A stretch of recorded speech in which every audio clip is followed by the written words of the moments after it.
विद्यार्थी जी, महामंडली सिल्वर, भवानी जी, लिलोटिया जी, राकेश जी, अर्चना जी, सबके नाम जानता नहीं, माफी चाहूंगा।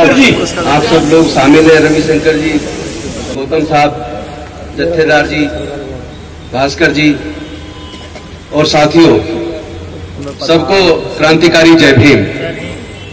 सबसे पहले मैं आप सबको भगवान वाल्मीकि जी के प्रकटोत्सव दिवस पर शुभकामनाएं देता हूं। कुछ ऐसी बातें आपसे शेयर करना चाहता हूं जो दिल को दुख पैदा करती है, और मैं बोलता हूं, हो सकता है किसी को अच्छा भी ना लगे, लेकिन अपने समाज से अगर हम दिल खोल के बात नहीं करेंगे और सच भी अगर हम नहीं बोल पाएंगे तो फिर कैसे समाज की लड़ाई को लड़ेंगे, कैसे आगे बढ़ेंगे। मुझे तब दुख होता है, देश के अंदर जितने भी महर्षि वाल्मीकि जी के मंदिर हैं उनमें और दूसरे देवी देवताओं की भी प्रतिमाएं लगी हैं, लेकिन पूरे देश में हिंदू समाज के लोग मंदिरों में पूजा अर्चना करने जाते हैं, अपने परिवार को लेकर जाते हैं, लेकिन महर्षि वाल्मीकि जी के मंदिर में मुझे आज तक कोई भी जो सो कॉल्ड अपर कास्ट के लोग हैं वो अपने परिवार के साथ पूजा अर्चना करते हुए नजर नहीं आए। इसका मतलब क्या वो हमें अपने समाज का हिस्सा नहीं मानते? तो इस पे गंभीरतापूर्वक सोचने की जरूरत है। क्यों नहीं मानते, इसके कारण को समझने की जरूरत है। 1911 से पहले जितनी भी जातिगत जनगणनाएं हुई हैं, उन जातिगत जनगणनाओं में हमारे लोगों के नाम के सामने जाति के कॉलम में जाति और धर्म के कॉलम में अछूत। 1911 में पहली बार धर्म के कॉलम में अछूत के स्थान पर हिंदू लिखा गया। इसका क्या मतलब लगाएं हम? हमारी बहन बेटी के साथ बलात्कार हो, हमारे किसी भाई की हत्या हो, थाने में हो या बाहर हो, तो 10 लाख रुपए मुआवजा। और अगर जिस समाज ने हमारा हजारों साल तक शोषण किया उनकी हत्या हो तो 40 लाख और 1 करोड़ रुपए मुआवजा, और साथ में क्लास 1 की नौकरी या दूसरी नौकरी। तो ये भेदभाव क्यों? इस भेदभाव का कारण क्या है? क्या ये जानने की जरूरत नहीं है? क्या हमारे लोगों को इस पर चर्चा नहीं करनी चाहिए? हम लोग भारत के मूल निवासी हैं। भारत को बनाने में हमारे बुजुर्गों ने अपना पूरा जीवन लगाया है। अब से लगभग 525 साल पहले दुनिया को सिख धर्म मिला, लगभग 1400 साल पहले दुनिया को इस्लाम मिला, लगभग 2000 साल पहले दुनिया को ईसाई धर्म मिला, लगभग 2550 साल पहले दुनिया को बौद्ध धर्म मिला, लगभग 2600 साल पहले दुनिया को जैन धर्म मिला, लगभग 3500 साल पहले दुनिया को सनातन धर्म मिला। सनातन धर्म से पहले पूरे दुनिया में कोई धर्म नहीं था, लेकिन इंसान था और हमारे पूर्वज थे। और मुझे आप सबके सामने ये बात करते हुए अपार खुशी होती है कि हड़प्पा संस्कृति हमारे बुजुर्गों की बसाई हुई संस्कृति थी। 200 नगर हमारे विकसित शहर थे उस वक्त, और उन 200 नगरों में नाले ढके हुए होते थे। हड़प्पा संस्कृति के इतिहास को पढ़ लेना, उस वक्त नाले ढके हुए होते थे, घरों में कुएं होते थे, टॉयलेट होते थे। आज स्वच्छता अभियान की और टॉयलेट बनाने की बात की जा रही है। हमारी संस्कृति में तो घर घर में टॉयलेट थे, लेकिन हमारी संस्कृति को निस्तनाबूद किया गया, 200 नगर को बर्बाद किया गया। याद कीजिए सम्राट अशोक के टाइम को।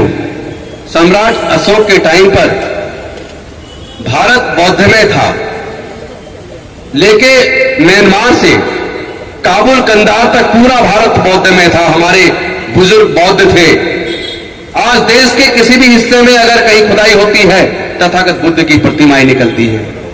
आपको याद होगा जब अफगानिस्तान का और अमेरिका का युद्ध हुआ तो वहां अफगानिस्तान में बेमियान के अंदर पूरे शिला के अंदर बुद्ध की मूर्ति थी, जिसको तोप से तोड़ने में 1 महीना लगा। तो हम लोग अपने बुजुर्गों के इतिहास को पढ़ते नहीं है, जानते नहीं है, समझते नहीं है। हमारा इतिहास तो बहुत गौरवशाली है, तो फिर वो कौन लोग थे जिन्होंने हमारे इतिहास को खत्म करके, हमारी संस्कृति को खत्म करके, और ये जाति पर आधारित, वर्ण व्यवस्था पर आधारित व्यवस्था जिसमें शोषण है, जिसमें न्याय नहीं है, जिसमें जाति के आधार पर उत्पीड़न है, जिसमें कोई व्यक्ति जन्म से नीच और कोई जन्म से ऊंच है, किसने बनाया ये सब? क्या हमें ऐसी संस्कृति को मानना चाहिए, स्वीकार करना चाहिए जो हमारे मेहनत के समाज के लोगों को नीच बनाए, जो हमारी बहन बेटियों की इज्जत को तार तार कर दे, जो हमारे भाइयों को कत्ल करे? ऐसी संस्कृति की हमें जरूरत नहीं है। हमें समता चाहिए, न्याय चाहिए, भाईचारा चाहिए, शांति चाहिए, प्रज्ञा चाहिए, सील चाहिए। तो हमें अपने गौरवशाली भारत के इतिहास को जानने और समझने की जरूरत है। अमेरिका के अंदर जातियां नहीं है, चाइना के अंदर जातियां नहीं है, जापान के अंदर जातियां नहीं है, कोरिया के अंदर जातियां नहीं है, रसिया के अंदर जातियां नहीं है, इंग्लैंड में जातियां नहीं है, फ्रांस में जातियां नहीं है, ऑस्ट्रिया में जातियां नहीं है, फिनलैंड में जातियां नहीं है, पूरे दुनिया के अंदर कहीं जातियां नहीं है, केवल भारत में जाति है। तो जाति किसने बनाई और क्यों बनाई, और उस जाति के बनने से किसको फायदा और किसको नुकसान हुआ? क्या इसको समझने की जरूरत नहीं है? धर्म के आधार पर देश के 90% लोगों को धर्मशास्त्रों में लिख के 3500 साल तक पढ़ने लिखने से दूर रखा, व्यापार करने से दूर रखा, संपत्ति अर्जित करने से दूर रखा। क्या इस साजिश को समझने की जरूरत नहीं है? चमचागिरी करने से किसी का काम नहीं चलेगा। हम किसी भी पार्टी में हो, हम सबको अपने समाज की लड़ाई को लड़ना होगा। न्याय केवल दूसरे को नहीं, न्याय अपने समाज के लिए भी चाहिए, अपनी बहन बेटी के लिए भी चाहिए। वरना क्या फायदा मंत्री और MP MLA बनने का? क्या इसीलिए डॉक्टर बाबा साहब अंबेडकर रिजर्वेशन देकर गए? लेकिन आज दुख की बात है, जब हमारे लोगों के साथ अन्याय होता है और हमारे चुने हुए प्रतिनिधि संसद के अंदर, विधानसभाओं के अंदर समाज के दुख दर्द की बात को भी मजबूती से नहीं उठाते। इतनी गुलामी करके क्या मिलेगा? मंत्री बन जाओ, सांसद बन जाओ, MLA बन जाओ, फिर उसके बाद क्या? कोई है आज तक जो कुर्सी परमानेंट जिसकी नहीं हो? कुर्सी टेम्परेरी होती है, लोग आते जाते रहते हैं। और कभी कुर्सी बड़ी नहीं होती, व्यक्ति का विचार बड़ा होता है। व्यक्ति अपने विचार से, अपनी विद्वता से कुर्सी को भी बड़ा कर देता है। और व्यक्ति का अगर आचरण बुरा हो, व्यक्ति का कैरेक्टर खराब हो, तो बड़े से बड़ी कुर्सी को भी शर्मसार कर देता है। हमें चरित्र निर्माण करना चाहिए। जो भी हमारी बेटी बहन डॉक्टर अर्चना बोल रही थी, उसने PhD किया ना, करके दिखाया ना। आज दिक्कत ये हमारे समाज की बहन बेटियां जो PhD कर ले, ग्रेजुएशन करके अच्छी जगह सेटल होती है, उनके लड़के नहीं मिल रहे। आप देख लो समाज में जाकर, वाल्मीकि समाज में लड़की अगर पढ़ जाती है, उसके लिए लड़के नहीं मिल रहे। तुम किस दिशा में जा रहे भाई? क्या हमें अपने बच्चों को पढ़ाना नहीं चाहिए? हमारा रास्ता केवल पढ़ने से है। पहले तो ये समझ लेना, इतनी लंबी गुलामी पूरे दुनिया में किसी की नहीं रही। हमारे समाज की गुलामी 3500 साल रही है। उसका सबसे बड़ा कारण हमारे लोगों को शिक्षा से दूर रखना, संपत्ति से दूर रखना, व्यापार से दूर रखना। इसकी वजह से हम लोग पिछड़ गए। लेकिन डॉक्टर बाबा साहेब अंबेडकर जी ने उस समस्या को समझा, उसका निदान किया, हमारे पढ़ाई लिखाई के रास्ते खोले, हमारे सरकारी नौकरी के रास्ते खोले, हमारे सत्ता तक पहुंचने के रास्ते खोले। लेकिन पिछले कुछ सालों में जो छिना है, क्या तुम्हें पता है?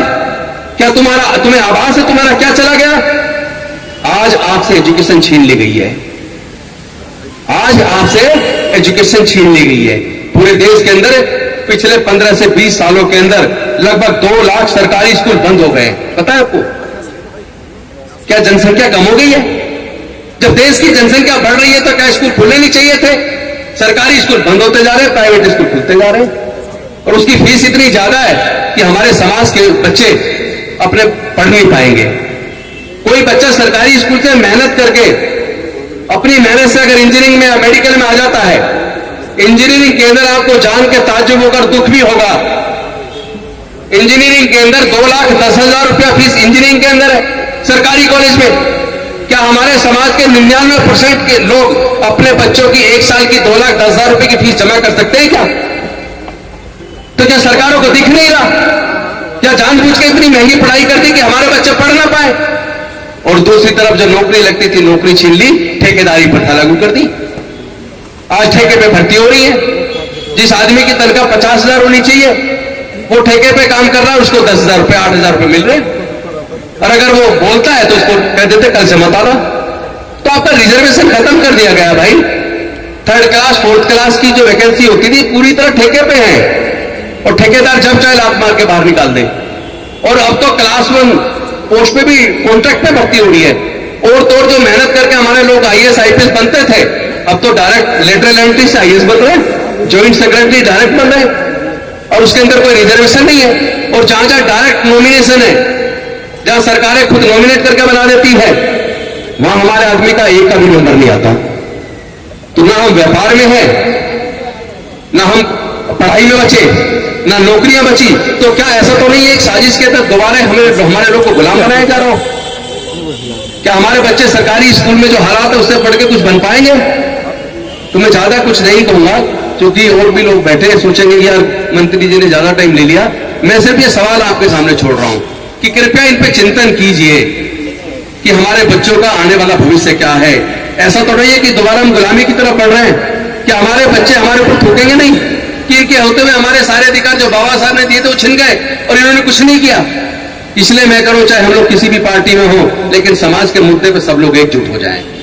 इस लड़ाई को लड़ना पड़ेगा, लड़े बिना काम चलने वाला